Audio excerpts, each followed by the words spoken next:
and then drove the ball, understanding and recognizing that Boban was on a smaller guy, ended up kicking it out to his guy, Green, and he just cashed out. 14-0 in his career against the Philadelphia 76ers. Now, you see those 18 points per game, you might go, that's not the most impressive stat, but if you look at what he's done this season, averaging 30 against Philadelphia, now you add 45 to that, so that number escalates a little bit more, and you realize, oh, there's something there for him. And you got to remember, a lot of those games were in San Antonio, too, so he was playing with Tim Duncan and some other guys that can score, so he didn't need to score as many. Now in Toronto, there's no Tim Duncan. I'm going to score a little bit more against Philly. Yeah, just playing with 3 other Hall of Famers. I mean, just putting that out there, one of the winningest franchise ever. But to go out there and still, be close to 50% field goal and 38 from 3, that's just amazing to watch, man. And still being able to insert yourself, special player, man. They were talking about Vince Carter at 50 in 2001. That was against us when I was in Philadelphia as a GM. Allen got 50. Vince got 50 the next game. Then Allen came back, got 50 again the next game. So that was something that I'd never seen before. High power scoring right there. Great playoff series. So we're still waiting to hear from Kawhi Leonard, the star of the night. And look, let's go to his interview with Raz Goldberg. I think he figured he already talked. He answered one question, right? But how funny was that to see him? Wanted more. That's typically him, Yeah. right? He's like, I had a great game, new playoff career high. So what? One question. And he probably figured I already talked. I ain't got to talk again, do it? Yeah, I said 2 words. I had 45, 12 rebounds, whatever. Hey, man, come on. I did it all tonight. Is he still in the building? It's like Elvis. So one of the things that's a storyline that's kind of got swept away with Toronto's success, but looking to the future, Kawhi Leonard, where's he going to play next year? And how much of Toronto's success weighs in on that? For instance, if they make it to the finals, if they win a championship, because they're real contenders, what does that do for his chances to stay north of the border? Well, I like the fact that he really hasn't talked about it. Durant has talked about it. Kyrie has talked about it. So Kawhi hasn't talked about it. He's just playing basketball and out there performing. For Toronto, I think the further they go, the better chance they have. I think they've created a great environment for him. But I think when the season's over, regardless of what they do, he's going to make the best decision for him. And he's going to wait and see what do the Clippers do, what do other teams do. But I don't discount Toronto, him staying there, because I think Masai and them have put a good situation there. And playing in the East is a little easier than playing in the West. Yeah, I think they did a remarkable job of, assembling talent and putting them in a position where, they can compete, year after year. And with the development of Siakam, that's super intriguing. However, I do feel that he will not have a future as a Toronto Raptor. Well, let's listen to Kawhi Leonard now. For Kawhi, please. Bruce? Here, Kawhi, Bruce Arthur from the Toronto Star. How comfortable are you right now offensively and defensively, and how does it compare to how you've kind of felt the whole year? Pretty much feel the same as you had no idea coming down the stretch at the end of the season. And, I keep saying this, we just did a good job of putting a plan together to make sure that I'll be healthy at this point. But, I have no complaints right now. Dave? Kawhi, with 45 points tonight, you just became the second Raptor in team history to score 40-plus in a playoff game, joining Vince. In your time in Toronto and seeing the way the fans revere Vince, or maybe if you have any recollection of him growing up, what does that accomplishment mean for you? It's great. It's an individual success, and it just shows how much hard work I put in, from year one to now. But if you know me, I'm more of a guy that's looking for our team success, reaching the ultimate goal for my team, and this is what happens, I guess, if you just stay focused and you want your team to win. But that's all I'm focused on is winning, and came out with a good game tonight, making shots. Michael, at the back. And Kawhi, Michael Grange from Sportsnet. Do you feel like you're at the level physically and in terms of your skill level and how you're playing that you were the last time you were in the playoffs in 2017 before you hurt your ankle? the numbers sort of say you're approaching that. Does it feel like that? No, I mean it's a totally different situation. I'm in a different environment. I'm just focused on the now. I don't think that way. I'm just thinking about the next game, and tomorrow this is going to be erased, and starting back from scratch, 0-0, and we're going to have to try to come out and win game 2. Josh? Josh Raise your Lindbergh, right. TSN. Kawhi, when you guys have two players that are going offensively like you and Pascal were specifically in that first quarter, how much are you guys feeding off of each other out there? We really taking our pride on defense, and I feel like it's letting our offense, come to play. And when you're so focused on defense, you just play on the offensive end. And I feel like that's been our success so far. Once again, we held a playoff team to under 100 points, and that's hard to do in the NBA today, especially the Sixer team with the talent that they have with all the shooters and Embiid, great player in a post. So just feel like our defense has been like the big part of what's going on. Matthew, standing up and to your right. Hey, Kawhi, CBC Radio Canada, Matthew Cullen. 2 Raptors in double figures tonight, you and Pascal.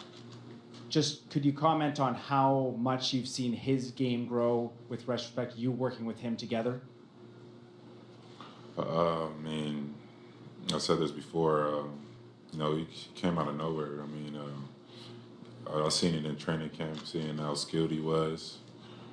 I wasn't able to see his transition or, how he got better from his rookie year to last year because I was out. But, I seen it in training camp. He had a high skill level, played very hard, passionate about the game, and he just kept working throughout the season. And, he took those games and approached them every night with the same mindset. And, now you see this. You see what he's doing now, and it's magnified now because it's in the playoffs, and he's doing a great job. Stephen? Kawhi, Steve Brotherston, Pro B-Ball Report. Your team's been very good at transition offense all season. How important is pace of play to your offense to getting the team going? I think, that's what our offense is. We play in transition, and when we get in half court, we want to play fast, move the ball, just kind of be miscellaneous out there, setting back screens, getting pick and rolls, not knowing, who's going to get the shot. And, like I said before, it's our defense. Once we limit them to one shot, get a rebound, we're off to the races, and we're able to play our game. Last couple questions. Sirat? Down. Sirat. Go ahead. Sirat Sohi, Yahoo Sports. Kawhi, you came out of the game at around the 3-minute mark.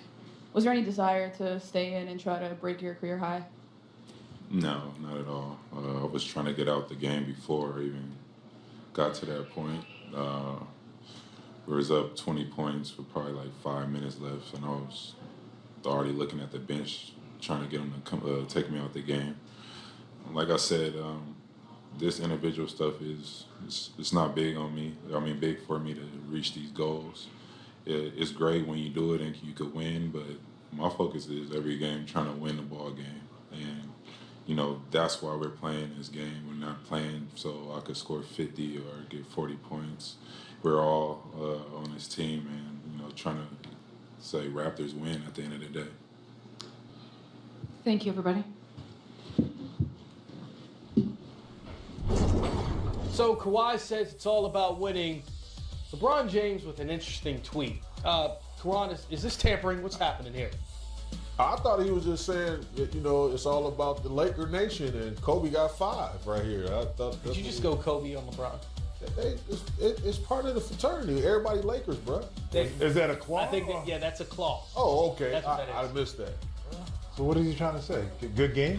I just trying to. I can't think throw he just LeBron said out there that. with the tampering stuff, man. I'm trying to help. Quick turnaround for these two teams on Monday. A game you can see on TNT. 8 o'clock start. Philadelphia, Toronto, game 2. And so many things for Philadelphia to try to correct here in this loss. I know it was 13 points, but it felt bigger than that most of the game. Where can they get better, or how do they get better in game 2? Well, I think it's got to start with defense. They've got to get more intensity with their defense. They got to get more physical. They got to meet Kawhi further out. And when he does drive, help's got to rotate in the right direction. Offensively, they've got to move the basketball. They can't just rely on dribble penetration because they're locked in. But it's correctable. And they got a day off to do it. Now, can they go do it? It's all about adjustments. You got to throw a ton of activity at him, and I think you won't see him scoring 45 points again in the series because I think it's going to be just an adjustment from the defensive standpoint at him. Well, it'll certainly be interesting to see if the Philadelphia 76ers make those adjustments in game 2 against the Toronto Raptors. So that's going to do it for now, fellas. We're going to take another quick break here. And, of course, coming up after... Billy, you know, since we have you on the show, we got to show some Duke versus UNC action from this game. Danny Green, national champion from UNC, JJ Redick, got popped a few times, and there's the bloody mouth. It never goes away. What's he saying here, Kron? Look at me, Kenny. He said happened twice. I agree with him. Yeah, let's actually listen to what JJ had to say. His face ran into his elbow. JJ Caperness, TSN. Can you take us through the play that could open your lip, and how is it now? There was actually 2 plays. That's why I was upset. So I got hit once. My mouth started bleeding. They called a foul. Danny tried to do the same thing again. Hit me a second time, and then it really opened up. Then I just was trying to prevent a basket. I'm not sure why they reviewed it for flagrant. That was one of the softest reviews ever. But I told Kane afterwards. I was like, "Look, I was upset. My mouth's bleeding. You guys were clearly watching it because you had just called it 2 plays before that." But I told him I apologized for my profanity, and sometimes when you get hit in the face a couple times, you just black out for a second. Well, JJ said it. Look, you called it 2 plays before that, but you missed it. It's the playoffs. It's intense. Do you agree with him, or are you on the other side of this? No, I don't think it was anything intentional. I think what Karan said. I think he sort of ran into it as he was trying to get under him. So it's unfortunate that it hit him there. But I think as JJ was trying to work his way around, he had his arm up. He didn't push it. He didn't swing it. So I don't think it should have been warranted a foul. It's always frustrating when, once you see the result and you see yourself bleeding and, you know what I mean, you get that hit and you expect something to be called, whether it's a foul on you or him or whatever. And that's just a frustration play right there, just grabbing Green on the back end. And we got to point to that time period in the game. 7:21 in the third quarter. JJ Redick, like we said earlier, 0 for 4 from the field in the first half. He was 4 for 4 in the first 4 minutes of that second half. So, again, when we look at Toronto and being organized as a team, they decided we're going to go at him to make him work on the other end. Yeah, I mean, and that's the one thing is we're going to try to take him out of the game and frustrate him a little bit. The Sixers need JJ's offense, and he opens up the whole game for him. He's like the key to the team. And Toronto realized he was getting going, so let's take him down the post, just make him have to work on that end, try to wear him out a little bit. Yeah, JJ, 6 for 13 from the field. So when you look at the 76ers as a whole, they had 2 guys who had positive shooting nights in JJ Redick and Ben Simmons, and everyone else struggled. So you're right in the sense that they're going to need him to be able to get his shot off. Yeah, JJ had a very positive shooting night. Ben Simmons had a remarkable field goal percentage display. When you say shooting Ben Simmons, you got to be careful when you throw that out there. But I think that's something that he'll grow into. But right now, he does a remarkable job of getting into the paint. But other guys have to have, good field goal percentage nights from the perimeter. And that's Jimmy Butler and, so many more. Well, Jimmy Butler just 10 points. How much of that onus is actually on Ben Simmons? When we talked about Kyle Lowry, not shooting the ball well, but had 8 assists to 1 turnover. We look at Ben Simmons, just 3 assists, and we talked a lot about the turnovers that he had in the previous 3 games against Toronto, 8 turnovers a game. So we know that there's some issues with that assist to turnover ratio. Well, it goes back to what I said earlier: is the floor's got to be spaced, and they've got to move the basketball. I think Jimmy, Ben, Tobias, they spent so many times dribbling the basketball, and when the defense was able to lock in, they've got to make quicker decisions and move the basketball. If it goes into Joel and they double, he's got to throw it out quick, and that's what Joel was talking about. We got to make them pay with the three-point shot, but if they hold the basketball, they don't get those open looks. So they got to move the basketball and move their bodies. They need flow, they need pace, especially in the half court. You can't just rely on the athletic ability of, Ben Simmons to create that momentum and that wave for you. You got to get in the half court, in which Coach touched on. You got to get Joel Embiid the ball inside where you can do the inside-out game. Let's hear from Kyle Lowry now. Kyle, how much of game one is sort of a feeling out for both teams, sort of seeing how the other one coverages and all? Definitely a good filler of a game, but we just played our type of game, our brand of basketball defensively, and we didn't even play our best basketball defensively, I think. But it's a filler out. Every now they'll make adjustments, we'll make more adjustments, and that's why it's a great thing about the playoffs in the series. It's more than one game, and all we did was do what we were supposed to do and protect home tonight, and we got to look at the film, see where we can continue to get better, and get back at it. What needed tightening up when JJ got hot there, and what was some of the adjustments? Got hot, flare, transition. I fell on one, missed coverage on one for me, and then I think the fifth one, I don't know. But he had a 2-point in transition. You got to stay tight in. You got to stay locked in on a guy like them. He's never going to stop shooting. I mean, he was 0 for 4 and then finished 5 for 12. But that's just the type of basketball player he is. He's that talented. He's been probably a great shooter since he was born type of person. So you got to stay locked in. You must be running out of nice things to say about Pascal, but it seems like the bigger the moment, the better he's getting. There's never enough things, nice things to say about a guy that you really appreciate and that you care for, you've seen for. He's just unbelievable. He's just growing, man. It's just the talent is there. He's fantastically just understanding how to play, and his confidence level is just keeping getting better, bigger and bigger. It's not very often that you win a game with only 2 scorers in double figures. Does it say, or what does it say about what Pascal and Kawhi were able to do tonight?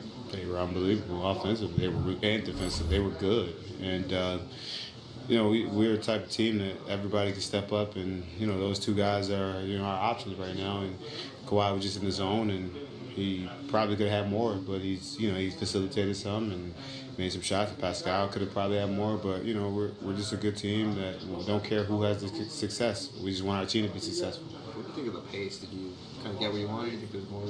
Maybe we can do more, but we got to look at the film and see where we at. I mean, honestly, this game just ended, so I will sit down tomorrow and tonight and watch some film on the iPad and see where we can get better and see where things, where we had some breakdowns. You said about the solid covering. Mark's a great basketball. He's a former Defensive Player of the Year. He's always one of the guys that could be a top, all-league defender. He's a rarity in this league, and I just appreciate that he's on our side. What's your mentality when people still try to post you up? Just do what I got to do to not let them score. Hey guys.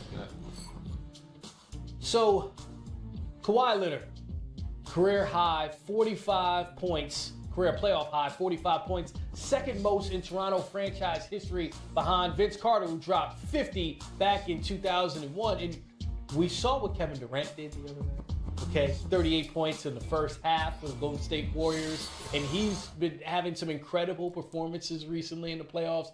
And for a guy like Kawhi Leonard, it's just good to see, or interesting to see, that kind of performance following Durant. Yeah, it really is, because if you're a fan of the game of basketball and superstar players, and obviously a two-way guy, just scoring at that clip and then defending on the opposing end also, it's just remarkable to watch. And he came out here, and since the urgency was there from the beginning, you could tell that they followed his lead, him and Siakam, and they really wanted this first game at home, and they're trying to continue to trend in the right direction. So game 1 goes to them. And, let's see what adjustments are made from the Philadelphia 76ers. Yeah, so Kawhi's not a volume guy, right? But he took 9 shots in the first half, 6 for 8 from the mid-range.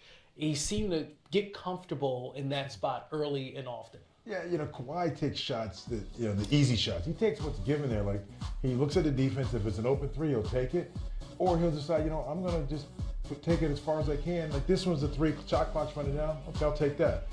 Then he's going to say, okay, I'll just go to the hole, get that fly paper off me, get off me. I'm going to finish it here. And that's, he takes whatever the defense again. It doesn't look like he ever forces a shot. It just, he reads the situation. I got to switch, got Joel Embiid. I'm going to take my time. Now I got Ben on me. A shot fake, I'll just step through. It's effortless basketball for him. He's not overworking the game. He's just sort of letting the game come to him. Right here, okay, I got time. And this is the one you pointed out, Karan, where he sees Jimmy Butler, he's like, oh, I want this, and he created a shot for someone else. Man, look, this is cold-blooded right here for so many reasons because he recognized that he had to switch. He ended up extending him back out and then drove the ball